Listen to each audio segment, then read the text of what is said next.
大家好，我係貓哥啊！嗱，如果大家仲記得咧，我之前有拍攝過一個開箱係關於 Defender 係由 Mini GT 推出㗎啦，咁啊有埋一套人仔啦，係咪？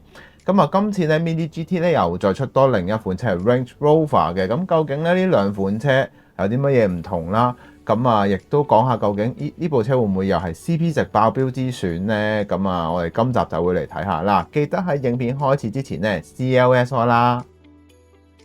如果大家唔熟悉嘅話咧，一定會將 Range Rover 同埋 Land Rover 呢兩個牌子咧撈亂咗嘅。咁其實咧 Range Rover 咧係 Land Rover 嘅子品牌啦。咁啊 Range Rover 咧係1960年去開發嘅，而喺1971年嘅時候咧就正式推出第一款嘅 Range Rover 啦。咁佢哋咧係專注於豪華、高性能以及擁有越野良好嘅越野性能啦。咁啊而聞名啦，咁喺市場定位嚟講咧，佢哋當然都算係一個高級嘅 SUV 品牌啦。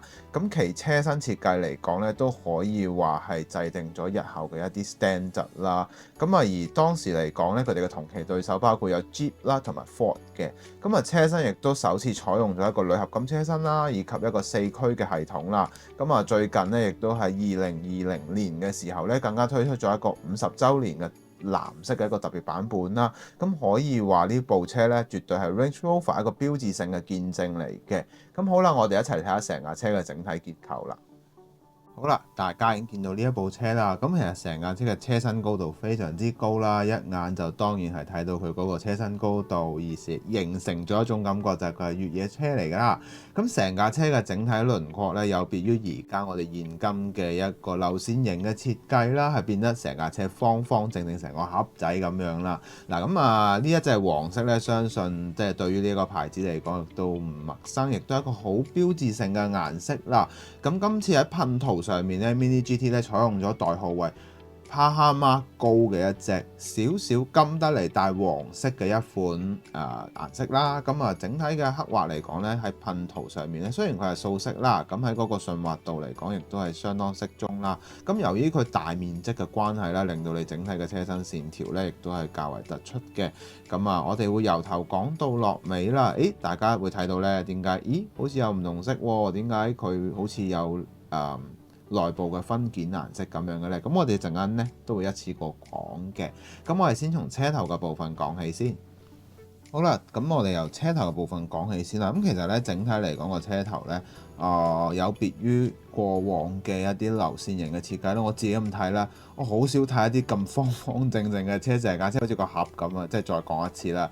咁啊嗱，先講少少啦。第一點咧，當然就係指揮大燈嘅呢個直角形嘅位置啦。收邊嘅位置非常之好嘅，有輪有角嘅，以及咧兩盞燈嘅分件顏色咧，亦都係富有層次感啦。咁啊，中間當然值得留意嘅就係呢個入氣網嘅位置啦。每一點嘅位置咧，亦都係工整嘅，以及非常之精靈嘅兩盞水晶大燈啦。咁啊，即係呢一個水晶效果非常之唔錯嘅，亦都係清晰見到佢裏邊咧係有做到上色嘅。嗱，咁其實咧過往我記得有留意翻，大家如果仲有睇翻有印象啊，就係講過其實 Range Rover 呢個字體咧喺1971年嚟講咧，佢嗰個字體係有少許嘅唔同嘅，同而家有一啲牌子咧，咁其實都有出過噶嘛。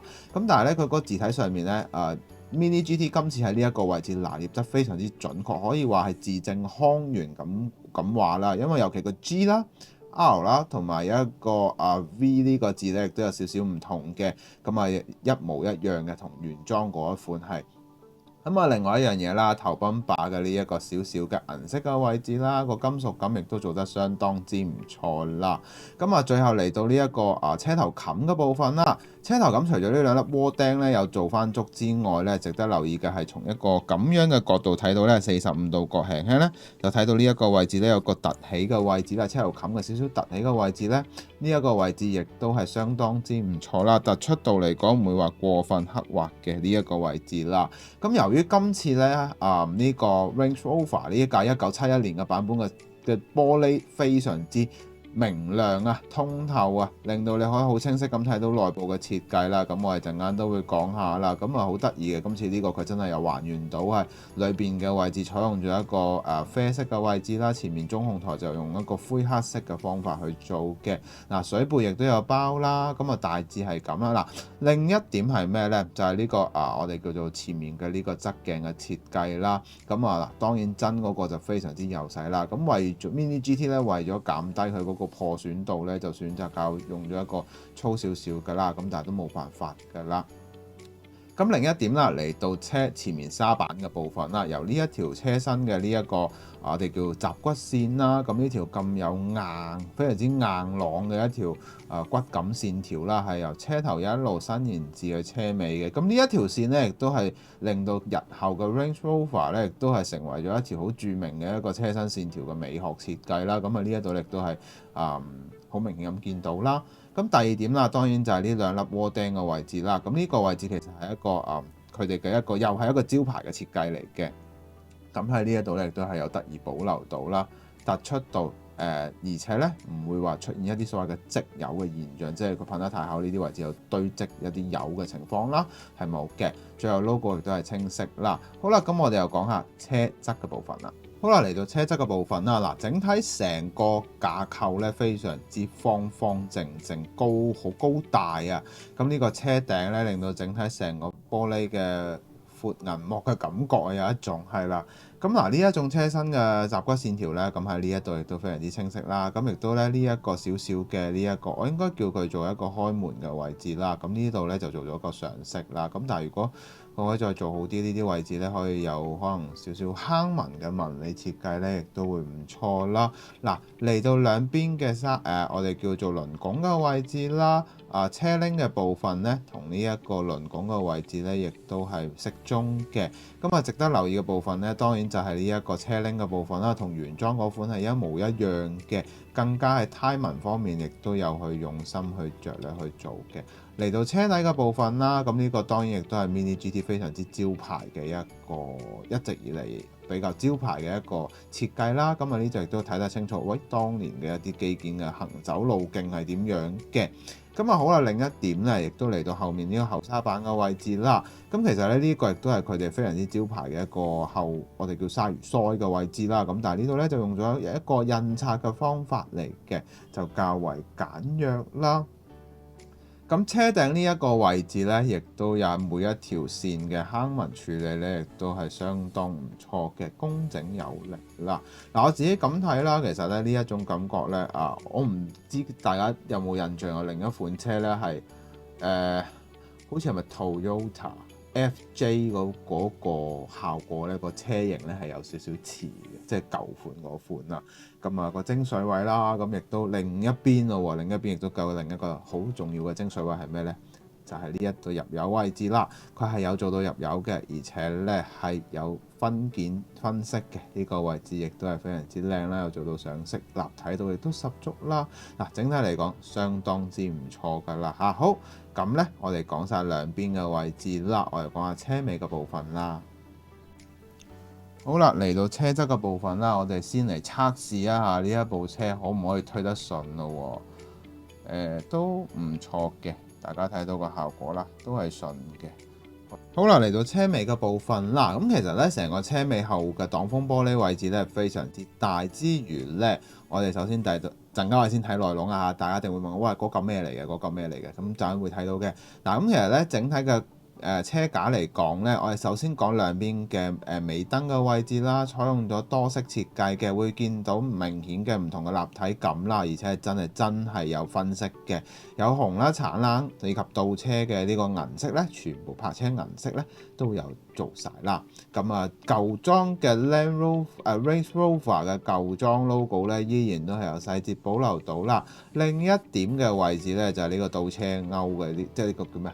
唔係叫倒車鈎喎，應該係叫可以晾一啲我哋叫做旅行車嘅一嚿嘢啦。咁呢個位置咧，我唔知我未玩過，唔知係咪真係 work 啊嚇？可以試下咧，將嗰啲我之前買過嗰啲扭蛋嘅旅行車咧，唔知套上去個感覺係如何咧？大家可以試下玩嘅，應該唔錯嘅成個效果。咁啊好啦。最後死油嘅位置咧，的而且確還原翻當年1971年嘅設計，係以一個傾側型嘅設計啦。咁呢一度亦都有做晒啦。嗱，咁其實整體嚟講咧，呢架車非常之經典，令到我去睇呢一部車嘅時候嘅感覺咧係非常之有種復古味道啦。加上佢用咗呢一隻金帶，唔係黃帶少少金嘅效果啦。咁好啦，我哋又講下內籠嘅部分啦。好啦，嚟到內籠嘅部分啦，嗱，一嚟到咧，大家一定會問我呢嚿係咩嚟嘅咧？大家可以見下右邊嘅圖片啦，咁其實係一個後備車胎嚟嘅。好犀利嘅呢一樣嘢，佢又好細節咁還原到呢一個係一個袋嚟嘅，咁我哋打開個拉鏈，一個碌就會跌咗出嚟㗎啦。咁但係咧，整體嚟講都叫做非常之佛心啦，有做到一個分件式嘅上色啦，而且呢隻色咧我自己比較中意，佢亦都有還原到當時嘅一個設計嘅中控台嘅位置咧，甚至呢個軚盤位置，大家會見到咧，咦，我睇睇咪係啦。少少嘅 Range Rover 嘅呢個 logo 咧，亦都係清晰有印刷到嘅，非常之好啦。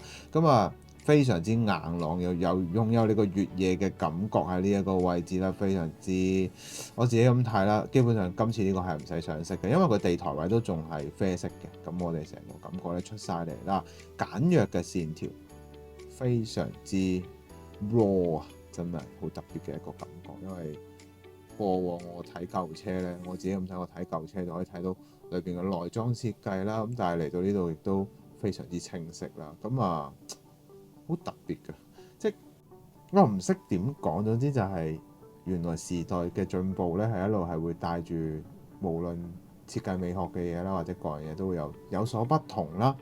咁啊好啦，最後啦，兩支波棍嘅位置亦都有做啦，方便佢哋可以運用頭尾轆嘅。係啦，咁大致係咁啦。咁我哋合埋架車講下今集嘅可購買指數啦。好啦，嚟到今集嘅可購買指數啦，我會俾佢7分嘅。嗱，整體嘅車身質素咧相當之唔錯啦，而且咧玻璃嘅通透度咧亦都係可以好容易咁睇到車身嘅內部結構啦。而喺內部結構嚟講，亦都有好大嘅進步，就係裏邊有做到上色之餘咧，亦都喺細節嘅一啲配件上面咧係就精細咁還原到俾你啦。中控台嘅位置亦都係四四正正紋理清晰啦。咁啊嗱，呢部車其實如果以1971年嘅當年嚟講，只係出咗400部啫。咁啊，我睇翻而家嘅真車嘅拍賣價咧，已經差唔多接近100萬港紙㗎啦。咁啊，大家有興趣可以買翻嚟玩下啦。咁真係都唔錯嘅。係啦，咁我哋去做總結啦。好啦，咁大家咧已經睇晒成部車啦。嗱，咁其實咧呢一架車非常之特別啦，亦都金鑽，亦都有其他唔同款式嘅車啦。咁我亦都會陸續做開箱啦。咁啊，如果咧你覺得呢條影片好嘅話咧，希望可以俾個 like 我啦。最緊要係咩？訂閱我嘅頻道啦，亦都話俾我知你對呢條影片嘅諗法啦。咁啊，最後啦，咁啊又再 remind 一下啦。就嚟車仔戰啦，應該我記得。咁啊，到時有啲咩再 update 大家，差唔多搞掂啦。因為我想用一個最好嘅方法同大家去表達嘅，咁啊大致係咁啦。咁我哋下集見啦，拜拜。